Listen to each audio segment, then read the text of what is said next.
Hello friends, कैसे हैं आप सब। Welcome to pharmacy classes by Aarti ma'am. तो हम 2019-20 वाला जो पेपर था, 2019-20 में जो फार्माकोग्नोसी एंड फाइटोकेमिस्ट्री का पेपर आया था AKTU का, हम इस पेपर को कर रहे हैं सॉल्व। इस पेपर के सारे क्वेश्चंस हो ही गए हैं ऑलमोस्ट सॉल्व। तो हम आज करेंगे सेक्शन सी का बी क्वेश्चन सॉल्व। इससे पहले के जितने भी क्वेश्चंस हैं सारे के सारे सॉल्व हो चुके हैं। अगर आप वो देखना चाहते हैं तो चैनल पे जाके देख सकते हैं, अदरवाइज मैं डिस्क्रिप्शन में भी लिंक प्रोवाइड करवा दूंगी। तो चलिए आज सेक्शन सी का बी क्वेश्चन सॉल्व करते हैं। तो सबसे पहले हम देखेंगे जो टर्म लिग्नन है इसका क्या मतलब होता है, या ये टर्म किसने दिया था। दो चीजें देखेंगे यहाँ पे। तो देखो जो लिग्नन टर्म है, यानी ये जो शब्द है ये बनाया किसने था या ये दिया किसने था। सबसे पहले तो एक साइंटिस्ट थे हॉवर्थ, इन्होंने लिग्नन टर्म को सबसे पहले दिया था। लिग्नन जो होता है ये बेसिकली होता क्या है, तो देखिए ये डाइमेरिक फिनाइल प्रोपेनॉइड होते हैं। अब इसका क्या मतलब होता है, डाइमेरिक का मतलब होता है दो, और फिनाइल प्रोपेनॉइड का मतलब क्या होता है। तो देखिए ये क्या बन गया, ये बन गया फिनाइल, या बेंजाइल भी बोलते हैं इसको, बेंजाइल फिनाइल कुछ भी बोल सकते हैं। तो ये बन गया फिनाइल, और प्रोपेनॉइड का मतलब क्या हो जाएगा, मैथ एथ प्रोप, यानी कि C3H7, ये हो गया प्रोपेनॉइड। अब हमें यही वाला जो चेन है यही बस इसके अंदर इंक्लूड कराना है, इसके अंदर अटैच करवाना है। तो ये हमने यहाँ पे करवा दिया अटैच, और अभी ये क्या बन गया, पूरे स्ट्रक्चर को क्या बोलेंगे, ये है फिनाइल। आप ऐसे भी चाहे ऐसे भी लिख देना, और ये क्या है, प्रोपेनॉइड। तो ये बन गया फिनाइल प्रोपेनॉइड। ठीक है, अब ये एक मॉलिक्यूल को तो हम बोल रहे हैं फिनाइल प्रोपेनॉइड, लेकिन यहीं जब दो मॉलिक्यूल हो जाएं तो उसको क्या बोलेंगे, डाइमर हो जाए, यानी दो मॉलिक्यूल हो जाएं। तो अगर हमने यहाँ पर एक मॉलिक्यूल और जोड़ दिया, या अगर हम इसको इस तरह से लिख दें,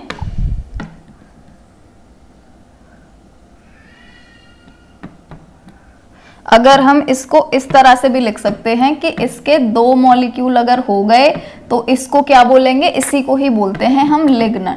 ठीक, तो फिनाइल प्रोपेनॉइड के दो मॉलिक्यूल हो जाएं उसी को ही हम बोलते हैं लिग्नन। इतनी सी चीज याद रखनी है बस।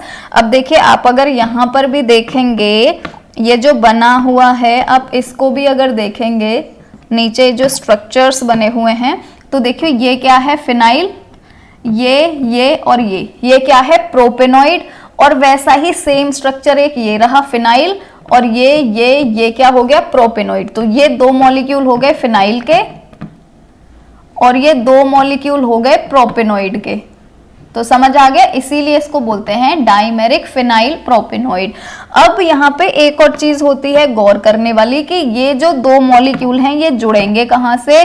तो देखिए ये अटैच होते हैं कार्बन 8 से। ठीक है, ये कार्बन 8 है, ये यहाँ से अटैच होगा। अगर यहाँ पर कोई दूसरा मॉलिक्यूल अटैच होगा वो, जैसे आप इसकी नंबरिंग भी देखेंगे तो ये देखो, first position, second position, third position, fourth position, fifth position, sixth position. ठीक, उसके बाद में ये सेवंथ पोजीशन, ये एट्थ पोजीशन थी, ये नाइन्थ पोजीशन। तो ये जो एट्थ कार्बन है यहीं से ही दूसरा वाला भी अटैच हो जाएगा, और उसके भी एट्थ कार्बन से ही। जैसे यहाँ पर इसका ये फर्स्ट है, ये सेकंड है, ये थर्ड है, ये फोर्थ है, ये फिफ्थ है, ये सिक्स्थ है, ये सेवंथ है, ये एट्थ है, और ये नाइन्थ है। तो इसका भी 8 और इसका भी 8, यहां से दोनों के दोनों अटैच होते हैं, उसको हम बोलते हैं लिग्नन। ठीक, चलिए नेक्स्ट आते हैं केमिस्ट्री ऑफ लिग्नन्स पे। तो जैसा कि आपको इतनी चीज तो पता ही चल गई है कि ये कॉम्बिनेशन से बनते हैं। किसके कॉम्बिनेशन से बनते हैं, दो फिनाइल प्रोपेनॉइड यूनिट्स के कॉम्बिनेशन से जो लिग्नन होता है उसको हम क्लासिफाई कर सकते हैं इसी के बेसिस पे कि ये जो दो फिनाइल प्रोपेनॉइड हैं, यानी कि दो यूनिट है फिनाइल प्रोपेनॉइड की, तो ये दोनों कैसे जुड़ी हैं एक दूसरे से, कैसे इनकी बाइंडिंग है, उसी के बेसिस पर ही हम इसका क्लासिफिकेशन कर देते हैं। और जो लिग्नन होते हैं वो बेसिकली 3 टाइप के होते हैं। एक को तो हम फर्स्ट को बोलते हैं लिग्नन या फिर नॉर्मल लिग्नन। ठीक है, जिसके अंदर कोई चेंजेस नहीं है, कुछ नहीं है, सिंपल लिग्नन है, इसको सिंपल लिग्नन या नॉर्मल लिग्नन भी बोल सकते हैं। सेकेंड होता है नियोलिग्नन, और थर्ड होता है ऑक्सीनियोलिग्नन। ठीक, तो अब देखें यहाँ लिग्नन के अंदर तो वही है सेम जो अभी आपने पढ़ा था, कि यहाँ पे जो दो फिनाइल प्रोपेनॉइड की यूनिट होती हैं वो बाइंड रहती हैं C8 पोजीशन से। C8 होगा पहले का और C8 डैश होगा दूसरे का। ठीक है, जैसे यहाँ पर आप देखेंगे 1 2 3 4 5 6 7 8 9, वैसे ही इसका देखेंगे C1 2 3 4 5 dash 6 dash 7 dash 8 dash और 9 डैश। ठीक है, तो ये दोनों 8 से अटैच्ड है, तो ये कौन सा हुआ, कॉमन लिग्नन, सिंपल लिग्नन या नॉर्मल लिग्नन हो गया ये वाला लिग्नन। ठीक, सेकंड जो है नियो लिग्नन, उसमें क्या होता है कि जो दो फिनाइल प्रोपेनॉइड की यूनिट्स होती हैं ये किसी और जगह से जुड़ी होती हैं C8 वाली पोजीशन को छोड़ के। जैसे यहाँ पर ये C8 से अटैच थे, पर यहाँ पर नियो लिग्नन के अंदर C8 से अटैच नहीं होंगे, कहीं और से अटैच होंगे। ठीक, अदर देन C8 एंड 8, यहाँ से छोड़ के कहीं और से अटैच होते हैं ये।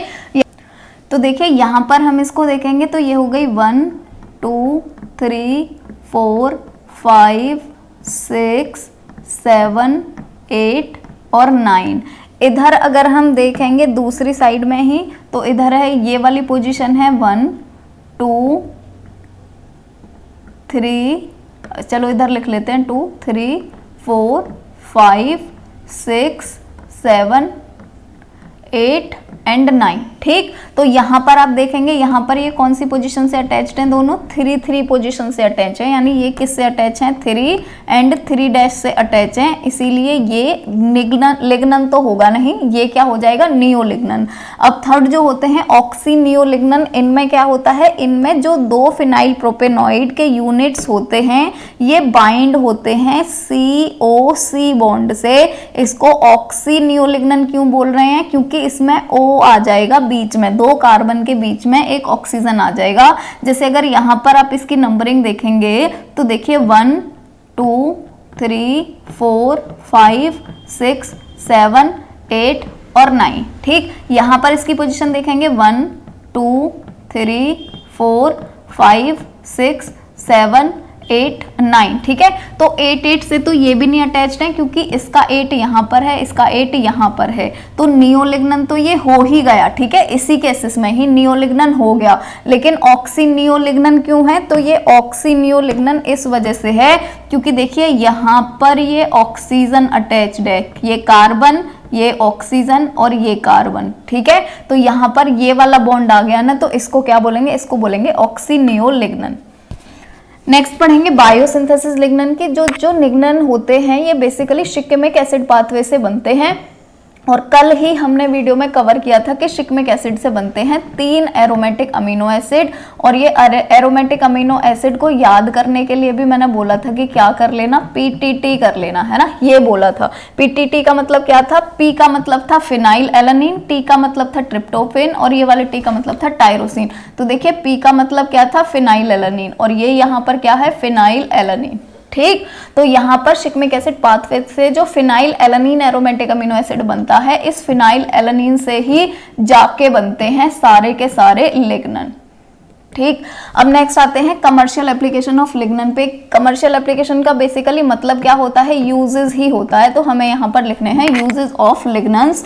जो फर्स्ट यूज है लिग्नन का वो है ये एंटीऑक्सीडेंट की तरह काम आते हैं और ये एंटी इन्फ्लामेटरी प्रॉपर्टीज होती हैं इनके अंदर। ठीक है, तो लिग्नन जो होते हैं वो एंटीऑक्सीडेंट होते हैं और एंटी इन्फ्लामेटरी होते हैं, और ये एंटीऑक्सीडेंट की तरह काम कैसे करते हैं, तो ये डायरेक्टली एक्ट करते हैं हाइड्रोक्सिल रेडिकल का स्कैवेंजिंग करके। जो हाइड्रोक्सिल आयन होते हैं, ये हाइड्रोक्सिल रेडिकल, ये हाइड्रोक्सी रेडिकल को न्यूट्रलाइज कर देते हैं, ऐसे काम करते हैं ये एंटीऑक्सीडेंट की तरह, क्योंकि जो हाइड्रोक्सी फ्री रेडिकल होता है ये ऑक्सीडेंट ही तो होता है। ठीक है, क्लियर हो गई इतनी चीज। ठीक, नेक्स्ट आते हैं एंटी कार्सिनोजेनिक इफेक्ट भी होता है इनका, मतलब ये कैंसर के ट्रीटमेंट में भी यूज करे जाते हैं। नेक्स्ट यूज है एंटी प्रोलिफरेटिव होते हैं, मतलब ये एंटी ट्यूमर की तरह भी एक्ट होते हैं। लिग्नन जो होते हैं वो रिड्यूस कर देते हैं केमिकली इंड्यूस्ड मेमोरी और कोलोन ट्यूमरीजेनेसिस को।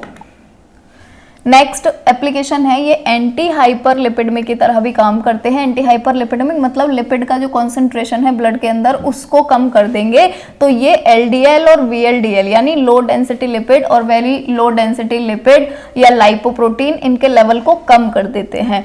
नेक्स्ट एप्लीकेशन है ये न्यूरोप्रोटेक्टिव होते हैं, तो मतलब ये जो न्यूरॉन्स होते हैं हमारे ब्रेन में उनको भी प्रोटेक्ट रखते हैं, तो जितनी भी डिमेंशिया या फिर अल्जाइमर जैसी कंडीशंस हैं उनको ट्रीट करने के लिए इसका यूज कर सकते हैं। नेक्स्ट यूज है ये एंटी ओबेसिटी की तरह भी यूज करे जा सकते हैं। तो लिग्नेंट्स जो होते हैं ये रिड्यूस कर देते हैं वेट, ठीक है। वेट लॉस अगर करना है तो हम लिग्नेंट्स को यूज कर सकते हैं। और ये वेट रिड्यूस कैसे करते हैं, तो देखिए जितने भी पॉलीफिनॉल्स होते हैं ना वो सारे के सारे यूज करे जाते हैं वेट लॉस करने के लिए, और लिग्नन के अंदर भर भर के पॉलीफिनॉल्स होते हैं, इसीलिए हम यूज कर सकते हैं लिग्नन को as anti obesity agent. Next use है ये एंटी माइक्रोबियल की तरह यूज कर सकते हैं इनको, तो ये एंटी माइक्रोबियल की तरह भी यूज होते हैं। चलिए थैंक यू, आज का वीडियो इतना ही था।